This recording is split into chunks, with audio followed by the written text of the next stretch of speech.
Hi everyone, so are you struggling to order a DIY kitchen online due to the huge number of different options available? Well, in this video I'll be walking you through our recent visit to the DIY kitchen showroom in Oxford. They only have 2 showrooms actually in the whole of the UK, so they can be quite difficult to reach for some people. I'll break down what we learned about choosing the right colours, units, appliances, and why everyone should visit the showroom before ordering online. By the way, I'm Phil and we recently moved from London to Cardiff to renovate our first investment property.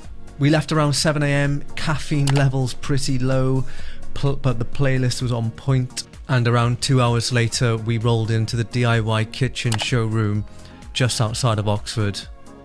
2 minutes before they open.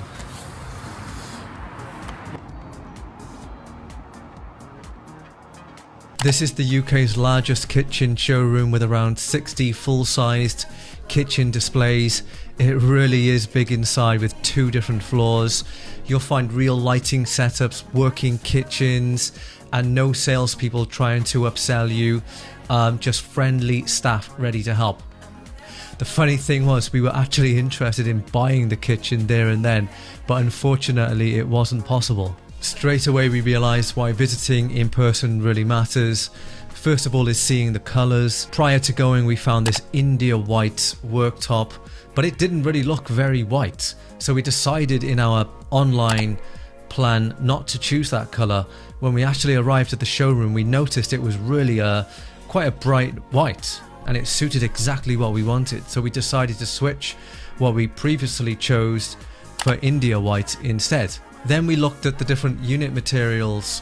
There was painted MDF, acrylic gloss, solid wood, foil wrapped, and by actually touching them, seeing them in person and speaking with the staff really helped.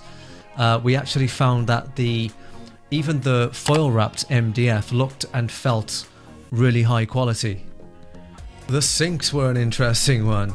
By actually going there and seeing the sinks, I realized that one of the sinks online was labeled incorrectly, and what I thought was the right shape and size actually wasn't. So that again, we went home and then we adjusted our plan for the one that suited us best. Seeing the different lighting examples was also game changing. I think if you're just looking at kitchens online, you're not going to take this into consideration because DIY kitchens don't actually sell any lighting for their kitchens. So you could see the under cabinet lighting, plinth, mood lighting, so on and so forth, and it really made the kitchens pop.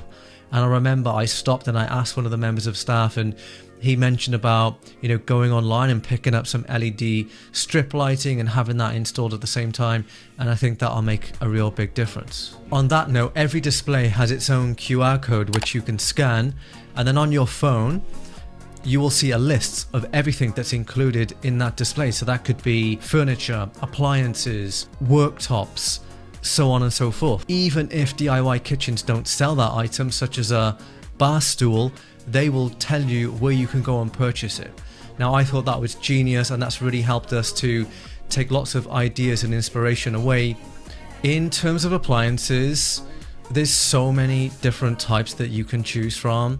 I mean, even just an oven, there could be several different kinds. They stock 3 different varieties, and what we learned is that AEG is the premium brand, CDA then is the next step down, and then Matrix is the budget brand. So we wanted to steer clear of the budget brand, so it really only gave us one option, and that was AEG.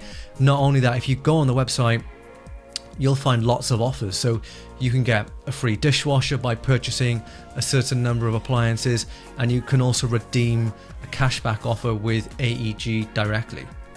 One big thing to note, and I think this will be particularly useful for those that live quite far away, is that DIY kitchens have their own virtual tour on their website, and it's actually really good. I only realized this afterwards myself, and you can actually move around the different floors and look at the kitchens just like you would as if you were there. So that was the kitchen showroom in a nutshell. And after about an hour or 2 of looking around and many questions later, we decided to hop back in the car and head over to Bicester village to do some shopping and grab some lunch.